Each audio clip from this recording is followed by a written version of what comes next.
break, Brian Kretzer struck in the 7th and 8th frames. He's up again with a chance to wrap it up. 9th frame. All right, leaves the 2-pin. There's your good count you were talking about. Fortunately, the 8-pin's out of there because that's been a difficult spare also, the 2-8. The 2-8, especially as much as he hooks that ball. It would be a tough spare. I think that he would probably throw this ball straight at it, but I don't know. He'll throw straight at the spare. At the 2-pin. If he converts, he's ahead by 12. No way. No trouble. So it comes down to the 10th frame. 12 pins the difference in this match. What does he need to win? He like 9 spare strike, or if he strikes on the first ball, he would need to fill 9 in the next 2 shots. Okay, so he needs to fill 19 in the 10th frame in order to win $100,000.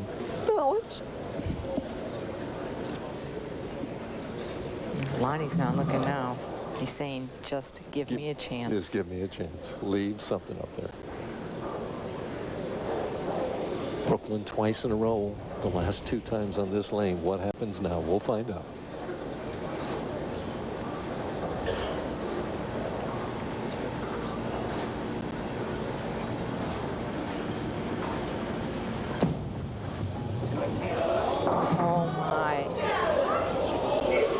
Washout, it's still convertible, the 1-6-10, but he loses 3 pins in count. And that's huge because he cannot shut him out now. He just sent that ball right. He was trying to make sure he got it to the right. He's been Brooklyn twice, as you said, Mike. Looks like he lost the ball, didn't hit it. Caught that out of bounds, and it was gone. Is he going to hit the headpin, try and hit the headpin on the left to make this spare? What's he going to do? I think he might try to fit the ball between the headpin and the 6-pin.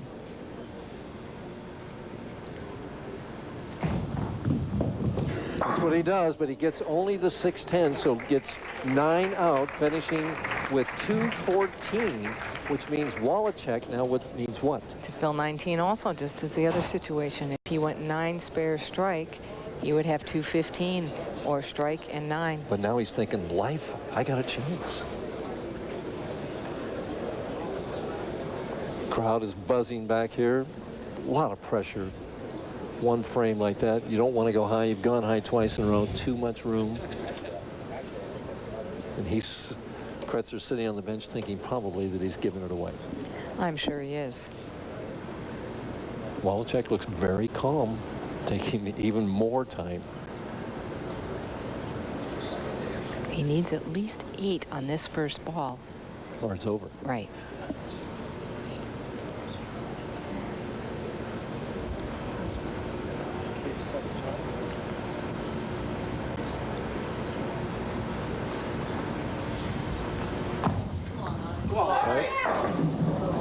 Right through the nose and leaves only the 6-pin. We could have a tie. What happens if they tie? They will have a 9th and 10th frame roll-off to break the tie. Woo. Wow. He needs a spare and a strike to win this game. And don't forget, he would then have to beat Brian again. Yeah. If he gets spare 9, we'll have a tie. Woo. Well, first things first, he's got to make the 6-pin. Can't get careless here.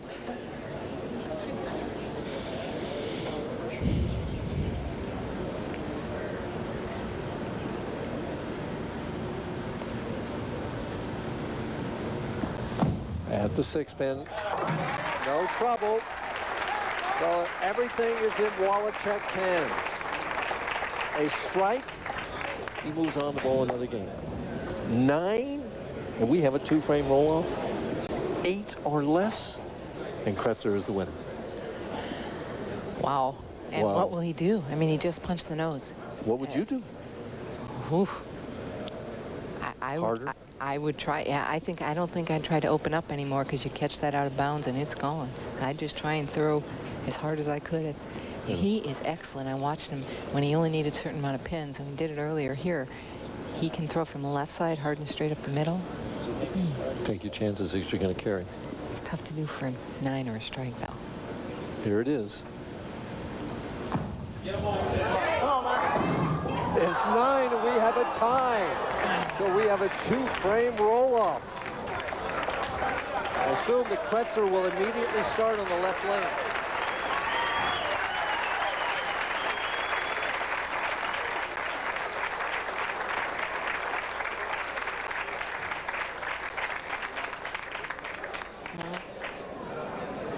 Well, both players got to feel like they let it slip away here. I'm sure they do. And yet, both players have to feel, well, I'm still alive, though. I would think that Lonnie will start this because he started the match on the left lane. So he would throw the 9th frame on the left lane. Brian would throw the 9th and 10th, right lane, then left lane, unless he's going to allow them to choose again. But normally they have to go in the same order that they went here. So, maybe he is allowing them to choose. No, I don't think so. I think he's just saying you finish there. It's like league bowling. You start the lane where you finish. That's not how we usually do our roll-offs. On the men's tour, this is the way they do it. Do they? Yes. It may turn out well for him. He's been struggling on this lane if he can get by this frame.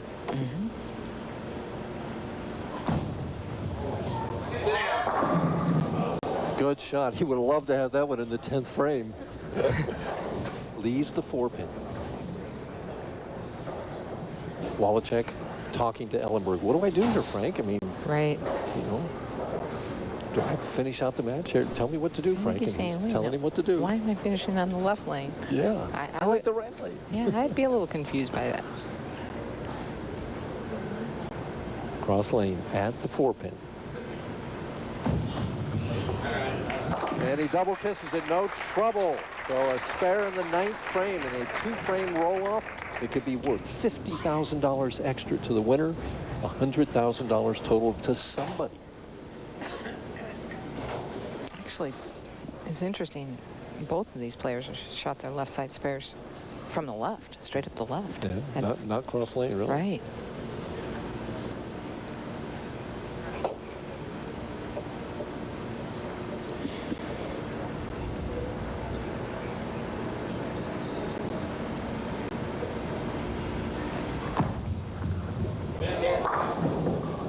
Well, the count doesn't matter at this point. If you'd have done that in the 10th, you'd have been all over. We'd be down there interviewing Kretzer. Right.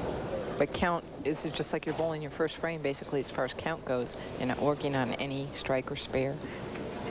1, 2, 4. Now, does he go straight at this, do you think, or is he going to hook it at this? I think he'll go straight. Okay.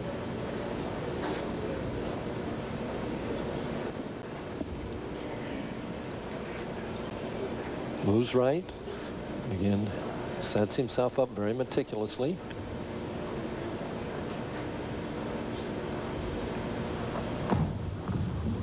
And has the spare. So we bowled a championship game as we tied. We bowled 1 extra frame each, and we're still tied. Amazing. And he wants a re-rack. Yep. He wants to make sure he has the pins in the right position. Well, for all that money, I can hardly blame him. We've been allowed 3 re-racks all week here, bowling in the matches. In each game? Each game. And we could request extras. However, on TV, they were told 3 re-racks, no extras. Oh, doesn't matter. There's 10 of them down there. Shoot them, huh? Right. Okay. I wonder if that stopped, though, at the end of that game. How's that apply in the 2-frame roll-off? That's an interesting question.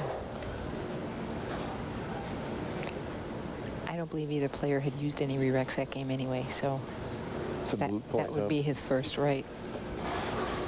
Count's so important on this first shot. Come on. Oh, what a clutch performance there. Wow, did he throw that ball hard. Actually, somewhere along the line here, he wound up having a better shot on the left lane. Remember, he's starting to throw hard and on that get it left to lane. fade. And he wants another re-rack on lane 19.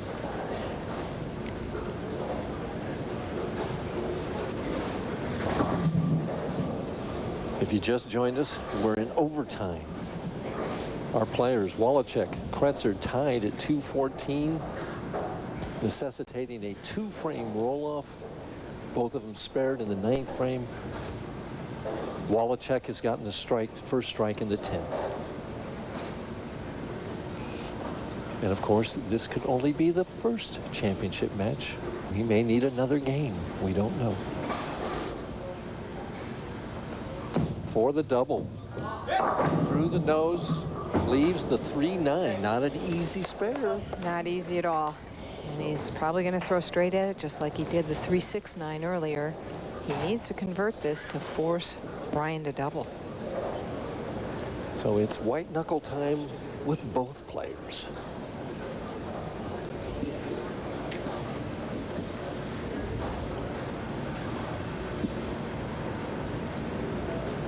What about this time? That span can get shorter. At the 3-9. Get them both. Get them both.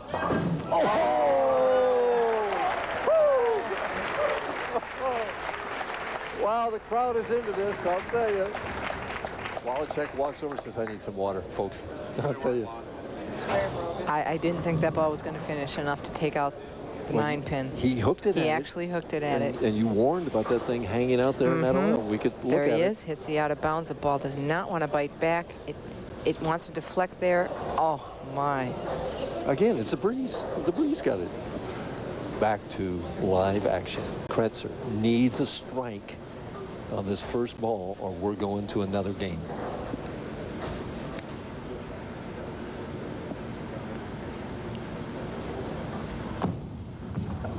Oh, did that hold? I didn't think that had a chance, and that ball held. It looked like that ball was going to take off.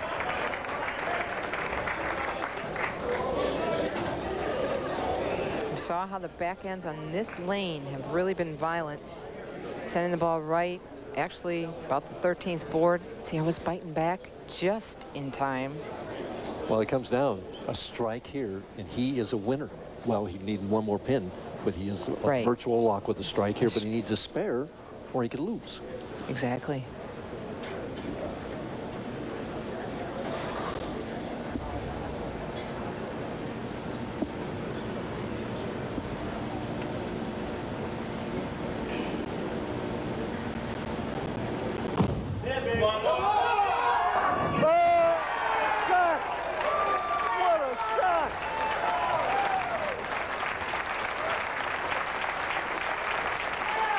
His heart has got to be going 1,000 miles an hour right now. That's the best shot. One pin. And he needs to slow that heart down and make sure the feet stay behind the foul line. I think he's just throwing straight right at the headpin, right? Stay on the line. Don't hit my ankle. He's throwing a spare ball up the middle. That's it. Brian Kretzer, the winner of the International Eliminator. A standing ovation. Don't you go away, though, because we'll be back to talk to Brian right after this.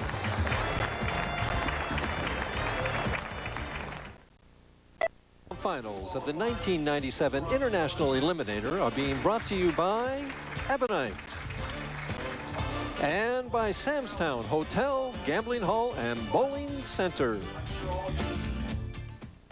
And your winner of the 1997 International Eliminator, Brian Kretzer. Congratulations, Brian. And right here is the director of bowling here at Samstown, Mike Kaufman, with a nice, beautiful trophy for you. Brian, great finish to a great week. It's my pleasure to present you with this trophy. Great match. Thank you. Congratulations. And someone else also from Samstown, the assistant general manager here, Blake Cumbers, has a beautiful, even prettier check for you. Brian, congratulations on behalf of all the employees here at Samstown, Las Vegas. It's my pleasure to present you with a check for $100,000. Thank you. And Brian, our analyst this week, Jan Schmidt, has one quick question for you. Brian, was it easier for you? Well, going in, I thought that would be the case, but once you get on the lanes, it's just one game, and if you get up there and mess up, then all of a sudden it's all square up again, and you probably lose your advantage. So things worked out, and I made a great shot when I had to. Hopefully, things will work out in the future also. Well, we want to congratulate you. You certainly did make a great shot, and we have to leave now. For Jan Schmidt, this is Mike Durbin saying goodbye from Las Vegas, Nevada, where Brian Kretzer is the winner of the International Eliminator. This has been a presentation of ESPN, the worldwide leader in sports.